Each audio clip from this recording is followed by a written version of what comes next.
মূল্যসূচকের বড় উত্থানে প্রায় এক বছর পর ঢাকার শেয়ার বাজারে লেনদেন ছাড়িয়েছে ১১০০ কোটির ঘর। সপ্তাহের প্রথম কার্যদিবসে ৯২ পয়েন্ট বেড়ে ১০ মাস পর ডিএসইএক্স সূচক ছাড়িয়েছে ৫,৫০০ পয়েন্ট।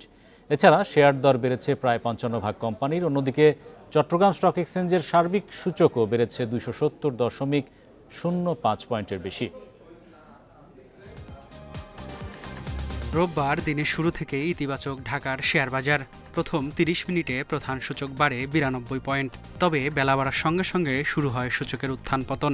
দিন শেষে ডিএসইএক্স সূচক ৯২.৭২ পয়েন্ট বেড়ে অবস্থান করছে ৫,৫৩৬ পয়েন্টে, যা ১০ মাসে সর্বোচ্চ। সূচকের সঙ্গে ডিএসইতে বেড়েছে লেনদেনের পরিমাণ। আজ মোট লেনদেন হয়েছে ১,১৩৭.৪০ টাকা, যা এক বছরে সর্বোচ্চ। আগের দিনের চেয়ে লেনদেন বেড়েছে প্রায় ৭৪ কোটি টাকা। হাতবদলে অংশ নেয়া ৩৯৮টি কোম্পানি মিউচুয়াল ফান্ডের মধ্যে দর বেড়েছে ২১৮টি প্রতিষ্ঠানের শেয়ারের, কমেছে ১২২টি এবং অপরিবর্তিত ৫৮টি প্রতিষ্ঠানের শেয়ার দর। সবচেয়ে বেশি লেনদেন হওয়া প্রতিষ্ঠানের তালিকায় প্রথম Uttara bank, Bangladesh shipping corporation দ্বিতীয় এবং তৃতীয় অবস্থানে সিটি ব্যাংক। শতাংশের দিক থেকে দরবৃদ্ধির তালিকায় প্রথম standard bank, Bangladesh submarine cables দ্বিতীয়, তৃতীয় অবস্থানে স্টিল রি রোলিং মিলস। অন্যদিকে চট্টগ্রাম স্টক এক্সচেঞ্জে সার্বিক সূচক ২৭০.০৫ পয়েন্ট বেড়ে অবস্থান করছে ১৫,৪৭২ পয়েন্টে।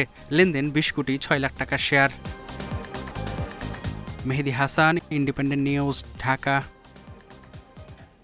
এদিকে সরকারি প্রতিষ্ঠানগুলোকে পুঁজিবাজারে তালিকাভুক্ত করা গেলে এসব প্রতিষ্ঠানের সুশাসন, স্বচ্ছতা ও জবাবদিহিতা বাড়বে বলে জানিয়েছেন প্রধান উপদেষ্টার বিশেষ সহকারী আনিসুজ্জামান চৌধুরী।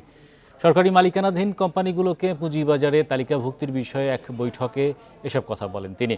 রোববার সংবাদ বিজ্ঞপ্তিতে নিয়ন্ত্রক সংস্থা বিএসইসি জানায়, পুঁজিবাজারে অন্তর্ভুক্তি কোম্পানিগুলোর জন্য ইতিবাচক ফলাফল আনার পাশাপাশি পুঁজিবাজারের জন্যও সুফল বয়ে আনবে।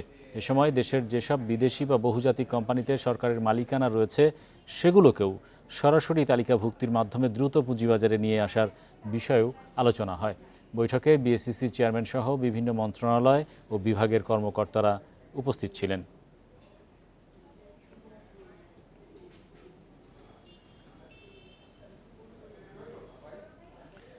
সব করদাতার জন্য অনলাইনে আয়কর রিটার্ন জমা দেয়া বাধ্যতামূলক করেছে জাতীয় রাজস্ব বোর্ড এনবিআর। রোববার এক সংবাদ বিজ্ঞপ্তিতে একথা জানায় সংস্থাটি। সোমবার থেকে অনলাইনে ২০২৫-২৬ কর বর্ষের রিটার্ন দেয়া যাবে। তবে প্রবীণ, শারীরিকভাবে অক্ষম ব্যক্তিসহ ৪টি বিশেষ শ্রেণীর করদাতার জন্য কাগুজে রিটার্ন দাখিলের সুযোগ রাখা হয়েছে। বর্তমানে ১,১২,০০,০০০ মতো কর শনাক্তকরণ নম্বরধারী বা টিআইএনধারী আছেন। তাদের মধ্যে প্রতি বছর মাত্র ৪০ লাখের মতো রিটার্ন দেন। গত বছর ব্যাংক ও বহুজাতিক প্রতিষ্ঠান সহ নির্দিষ্ট কিছু করদাতা শ্রেণীর জন্য অনলাইন রিটার্ন দাখিল বাধ্যতামূলক করার পর ১৭ লাখের বেশি করদাতা অনলাইনে রিটার্ন দেন। করের আওতা বাড়াতে এবার ব্যক্তি শ্রেণীর করদাতার জন্য অনলাইনে রিটার্ন দাখিল বাধ্যতামূলক করল এনবিআর। এনবিআরের আদেশে বলা হয়েছে, ৬৫ বছরের বেশি প্রবীণ করদাতা, শারীরিকভাবে অসমর্থ করদাতা, বিদেশে অবস্থানরত বাংলাদেশি এবং মৃত করদাতার পক্ষে আইনগত প্রতিনিধিরা ইচ্ছা করলে কাগজে রিটার্ন দাখিল করতে পারবেন। সোমবার থেকে করবর্ষ ২০২৫-২৬-এর রিটার্ন দাখিলের প্রক্রিয়া শুরু হবে। করদাতারা নির্দিষ্ট ওয়েবসাইটে গিয়ে অনলাইনে রিটার্ন দাখিল করতে পারবেন। একটা শক্তিশালী সুশাসন এবং রাষ্ট্রের স্বার্থে সবাইকে এক জায়গায় হতে হবে এবং হয়ে যে রেভিনিউ কালেকশন বাড়ানোর কোনো বিকল্প নাই, আবার রেভিনিউ সিস্টেম যাতে বিনিয়োগ এবং করদাতা বান্ধব হয় সেটারও বিকল্প নাই। করদাতারা ব্যাংক ট্রান্সফার, ডেবিট ও ক্রেডিট কার্ড, বিকাশ, রকেট, নগদ অথবা অন্য কোনো মোবাইল ফাইন্যান্সিয়াল সার্ভিস অ্যাপ ব্যবহার করে ঘরে বসেই কর পরিশোধ করে অনলাইনে আয়কর রিটার্ন দাখিল করতে পারবেন। অনলাইনে রিটার্ন দাখিল করার ক্ষেত্রে কোনো সমস্যা হলে তা তাৎক্ষণিকভাবে সমাধানের জন্য কল সেন্টার এবং অন্যান্য ইলেকট্রনিক মাধ্যমে সেবা দেবেন রাজস্ব বোর্ডের কর্মীরা। উমনহা রাজমি, ইন্ডিপেন্ডেন্ট নিউজ, ঢাকা। ভোক্তা পর্যায়ে আবারও কমেছে এলপিজির দাম। ১২ কেজির সিলিন্ডারের দাম ৯১ টাকা কমিয়ে ১,২৭৩ টাকা নির্ধারণ করেছে নিয়ন্ত্রক সংস্থা Bangladesh energy regulatory commission BERC. রোববার এক সংবাদ বিজ্ঞপ্তিতে আগস্ট মাসের জন্য দর ঠিক করেছে বিইআরসি। রোববার বিইআরসি কার্যালয়ে সংবাদ সম্মেলনে এই দাম ঘোষণা করা হয়। এর আগে গেল 2 জুলাই 12 কেজি সিলিন্ডারের দাম 39 টাকা কমিয়ে 1364 টাকা নির্ধারণ করা হয়। কাঁচামালের দাম কমায় এলপিজির দাম কমেছে বলে জানিয়েছে সংস্থাটি। এছাড়া চলতি মাসে অটো গ্যাসের দাম লিটারে 4 টাকা 18 পয়সা কমিয়ে 58 টাকা 28 পয়সা নির্ধারণ করা হয়, যা গেল মাসে ছিল প্রতি লিটার 62 টাকা 46 পয়সা। এবছর এ নিয়ে টানা 3 মাস কমানো হলো এলপিজি ও অটো গ্যাসের দাম। প্রতি মাসে প্রোপেন ও বিউটেনের সৌদি কার্গো মূল্য ধরে দেশে এলপিজির দাম সমন্বয় করে আসছে সরকারি সংস্থা বিইআরসি।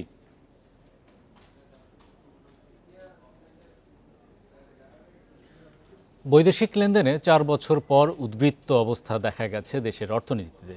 2024-25 অর্থবছর শেষে যার পরিমাণ $329 কোটি।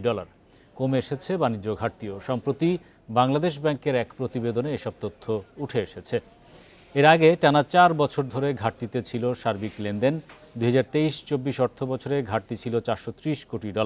তবে এখনও বড় চ্যালেঞ্জ হিসেবে দেখা গেছে বাণিজ্য ঘাটতি।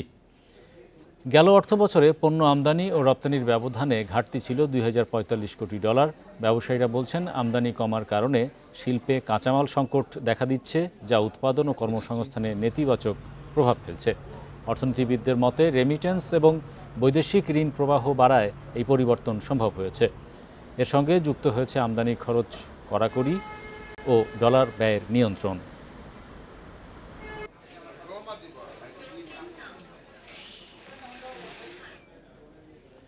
জমির বৈজ্ঞানিক উপাদানের পাশাপাশি অর্থনৈতিক মূল্য নিরূপণ করা জরুরি বলে জানিয়েছেন বিজ্ঞানীরা। রোববার রাজধানীর ফার্মগেটে মৃত্তিকা সম্পদ উন্নয়ন ইনস্টিটিউটে এক সেমিনারে এসব কথা বলেন তারা। এ সময় বক্তারা আরও বলেন, মাটির স্বাস্থ্য ঠিক না থাকলে কৃষি উৎপাদনে নেতিবাচক প্রভাব পড়বে। সেজন্য সকলকে মাটির সুরক্ষায় আরও সচেতন হতে হবে। মৃত্তিকা সম্পদ কতটা হুমকিতে রয়েছে তার সঠিক চিত্র তুলে আনতে হবে। ফসল উৎপাদনে কী প্রভাব পড়বে তা নিয়ে অর্থনৈতিক বিশ্লেষণ দরকার। এক ফসলে নির্ভরশীল না থেকে নানা ধরনের ফসল ফলিয়ে মাটির উর্বরতা বাড়াতে হবে। টেকসই সমাধানে এসব বিবেচনায় নিয়ে গবেষণা করতে হবে।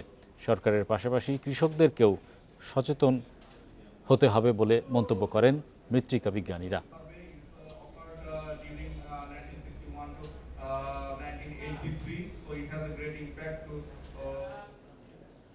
রাজবাড়ীর গোয়ালন্দ উপজেলার দেবগ্রাম ইউনিয়নের মুন্সিবাজার এলাকায় ফের নদী ভাঙন দেখা দিয়েছে। গত কয়েকদিনে পদ্মা পাড়ের প্রায় 3 কিলোমিটার কৃষি জমি পদ্মায় বিলীন হয়ে গেছে। এতে করে ভাঙন আতঙ্ক রয়েছে নদী পাড়ের কয়েকশো পরিবারে। ঝুঁকির মুখে পড়েছে স্থানীয় কবরস্থান, ঈদগাহ মাঠ। ভাঙন রোধে স্থায়ী বাঁধ নির্মাণের দাবি এলাকাবাসীর। পদ্মার পানি বৃদ্ধির সঙ্গে স্রোত ও ঢেউয়ে রাজবাড়ীর গোয়ালন্দর ছোট পাকলা, দেবগ্রাম ও দৌলদিয়া ইউনিয়নের 3 কিলোমিটার এলাকা জুড়ে ভয়াবহ ভাঙন দেখা দিয়েছে। গত কয়েকদিনে নদী গর্ভে বিলীন হয়ে গেছে 50 বিঘা ফসলি জমি। হঠাৎ ভাঙনে দিশেহারা পদ্মা পাড়ের কৃষকরা। কেউ হারিয়েছেন পাট, কেউ বা ধান আর পটলের ক্ষেত। ঝুঁকিতে রয়েছে স্কুল, কবরস্থান, মসজিদ ও শতাধিক বসতবাড়ি। কয়েকদিন ধরে ভাঙতেছে, মেলা ভেঙে গেল। এখন আল্লাহ যে কোন জায়গায় আমাকে নিবি আর কোন জায়গায় যে আশ্রয় পাবো আর উপায় নাই। গতবার কিছু দিয়ে ব্যাগ ফেলা যে জায়গা ভাঙে নাই, এবার ভাঙন বেশি, এই ফসল দুই পাশে ভাঙতেছে। গত বছর মুন্সিবাজার এলাকায় জিও ব্যাগ ফেলায় সেখানে ভাঙন থেমে যায়। যেখানে জিও ব্যাগ নেই সেখান থেকে ভাঙন শুরু হয়েছে। দ্রুত ব্যবস্থা না নিলে পুরো এলাকা নিশ্চিহ্ন হয়ে যেতে পারে বলে শঙ্কা স্থানীয়দের। জিও ব্যাগ ফেলা যেন এই নদীটা মোটামুটি শাসন করার একটা ব্যবস্থা করে, যাতে আর না ভাঙে। দ্রুতই ভাঙন রোধে কাজ শুরু করার আশ্বাস পানি উন্নয়ন বোর্ডের। নদী ভাঙন কবলিত স্থানের তথ্য সাথে নিয়ে মাঠ পর্যায়ে সাইট পরিদর্শন করে আমরা ঊর্ধ্বতন দপ্তরকে সঙ্গে সঙ্গে অবহিত করছি। ঊর্ধ্বতন দপ্তর থেকে কাজের প্রশাসনিক অনুমোদন পেলে আমরা মাঠ পর্যায়ে কাজ বাস্তবায়ন করি। গত বছরও মুন্সিবাজার এলাকায় ভাঙনে 4টি বসতবাড়ি সহ 40 বিঘার মতো ফসলি জমি নদীগর্ভে হারিয়ে গেছে। Tanzil Hasnat, independent news. 3 মাস বন্ধ থাকার পর মধ্যরাতে রাঙামাটির কাপ্তাই হ্রদে মাছ ধরা শুরু হয়েছে। ঝাঁকে ঝাঁকে মাছ পেয়ে খুশি জেলেরা। কর্মচঞ্চল হয়ে উঠেছে জেলে পাড়া ও মৎস্য অবতরণ কেন্দ্র। বেশি মাছ আসায় মৎস্য অবতরণ কেন্দ্রে দেখা গেছে উপচে পড়া ভিড়। প্রাকৃতিক প্রজননের স্বার্থে ১ মে থেকে ৩ মাসের জন্য রাঙামাটির কাপ্তাই হ্রদে মাছ ধরায় নিষেধাজ্ঞা দেয় প্রশাসন।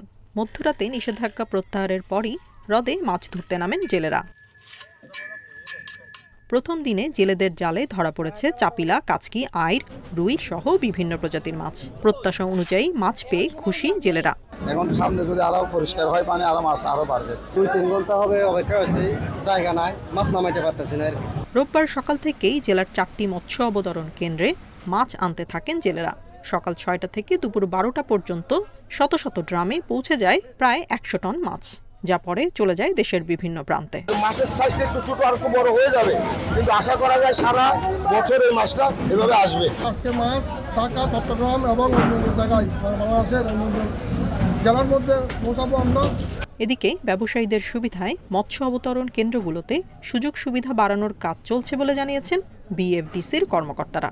কাপ্তাই, মারিশা বা মহালছড়ি এই কেন্দ্রগুলোকে আর একটু ডেভেলপ করার জন্য বিভিন্ন প্রজেক্ট যেটা অনুমোদনের অপেক্ষাধীন রয়েছে। আমরা আশা করছি অতি স্বল্প সময়ের মধ্যেই ওই প্রকল্পগুলো অনুমোদন হয়ে যাবে। গত বছর কাপ্তাই হ্রদ থেকে ৮,৫০০ মেট্রিক টন মাছ পাওয়া গেছে, যা থেকে ১৯ কোটি ৬৫ লাখ টাকার রাজস্ব আদায় করে মৎস্য উন্নয়ন কর্পোরেশন। Independent news. চাঁপাইনবাবগঞ্জে জনপ্রিয়তা পাচ্ছে অনলাইনে আম বিক্রি।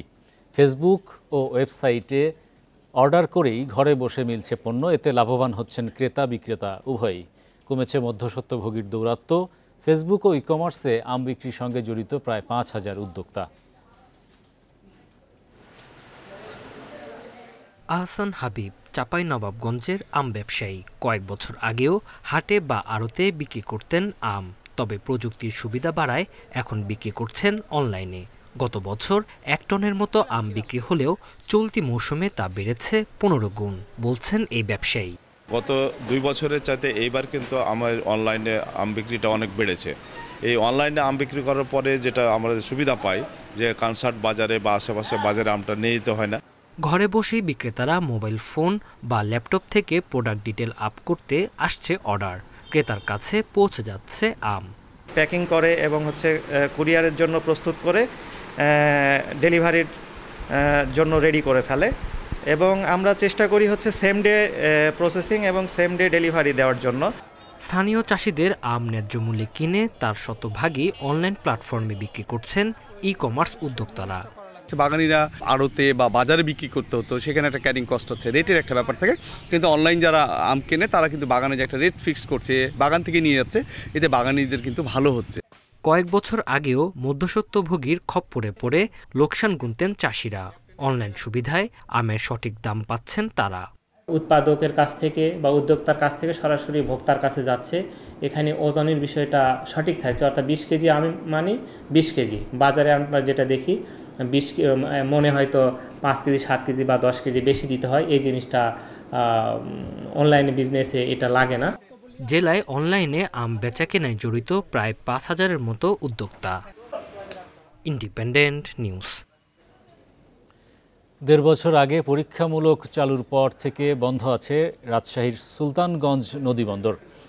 ভারতের সাথে নৌপথে পণ্য আমদানি রপ্তানিতে সময় ও খরচ কম হওয়ায় এ বন্দর নিয়ে আশাবাদী ব্যবসায়ীরা। তাদের অভিযোগ, রাজস্ব বোর্ড ও নৌ পরিবহন কর্তৃপক্ষের সমন্বয়হীনতায় বন্দরটি চালু হচ্ছে না।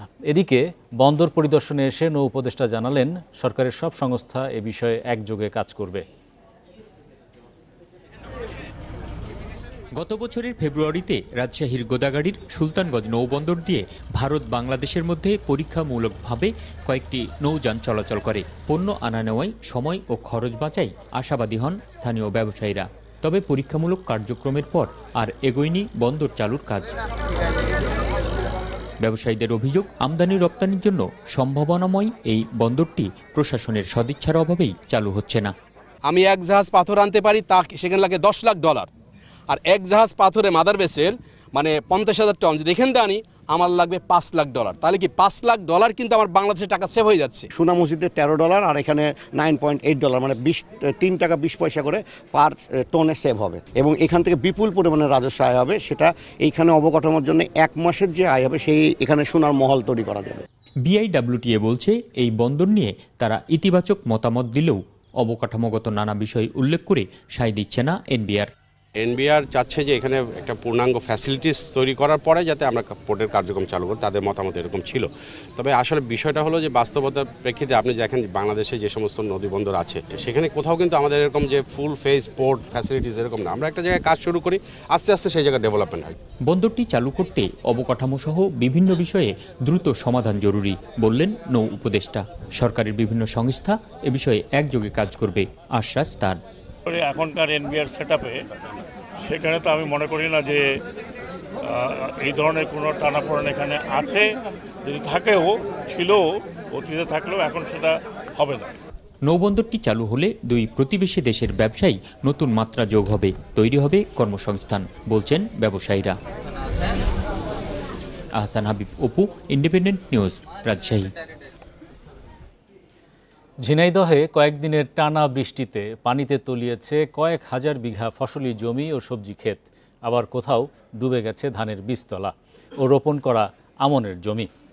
ঝিনাইদহ সদর, কোটচাঁদপুর, মহেশপুর, কালীগঞ্জ সহ বিভিন্ন উপজেলার মাঠ ও বিলে টানা বৃষ্টির কারণে পানি জমে জলাবদ্ধতার সৃষ্টি হয়েছে। পানি নিষ্কাশনের ব্যবস্থা না থাকায় বৃষ্টির পানি দ্রুত সরতে পারছে না, এতে সদ্য রোপণ করা আমন ধান নষ্ট হয়ে যাচ্ছে।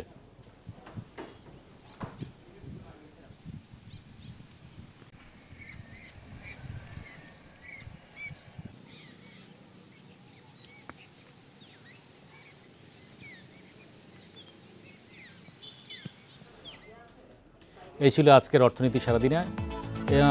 ইন্ডিপেন্ডেন্ট টেলিভিশন সব খবর জানতে চোখ রাখুন ফেসবুক, ইউটিউব এবং এক্সে। আমন্ত্রণ আমাদের পরের আয়োজনে।